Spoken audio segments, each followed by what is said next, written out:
For over 6 decades, the tragic death of Buddy Holly has remained one of rock and roll's most haunting mysteries. At just 22 years old, Holly was a rising star and innovative singer, songwriter, and guitarist who had already reshaped the sound of popular music.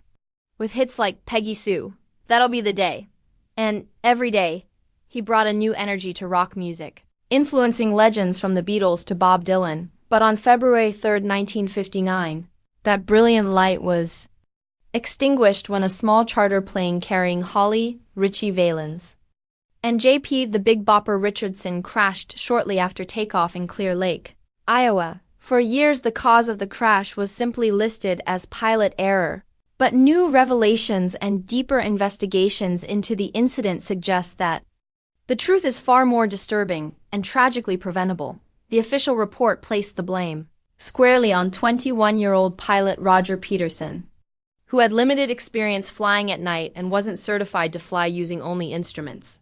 Weather conditions that night had quickly deteriorated, creating near whiteout visibility.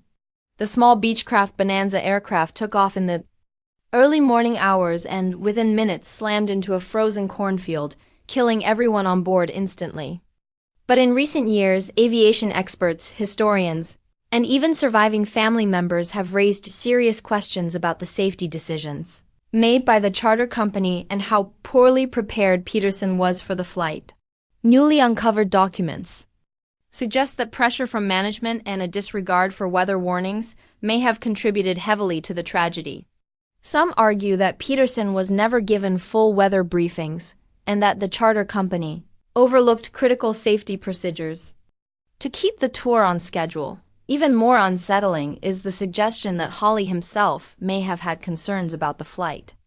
Accounts from bandmates, including Waylon Jennings, who gave up his seat on the plane at the last minute, recalled Holly's frustration with the uncomfortable and freezing tour buses used during the infamous Winter Dance Party tour. After nights of traveling in sub-zero temperatures on unreliable buses, Holly reportedly chartered the plane out of desperation to get some rest and do laundry before the next stop. That decision, made out of exhaustion and discomfort, cost him his life, and the suffering didn't end with the crash. Holly's pregnant wife, Maria Elena, suffered a miscarriage shortly after hearing the news, adding another layer of heartbreak to the tragedy.